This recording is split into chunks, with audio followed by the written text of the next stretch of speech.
Здравствуйте. Еще месяц назад я храпел.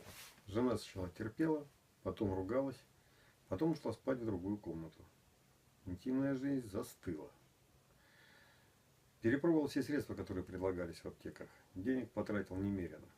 Но как бы помогает крайне временно. Утром просыпаешься разбитый, голова болит. Химия. Аптекам перестали доверять, заморочились с женой и залезли в интернет. Нашли средства Restox. Попробовали, понравилось, никакого привыкания. Действует с первого дня курса приема. Все восстановилось, жена вернулась. Интимная жизнь продолжается.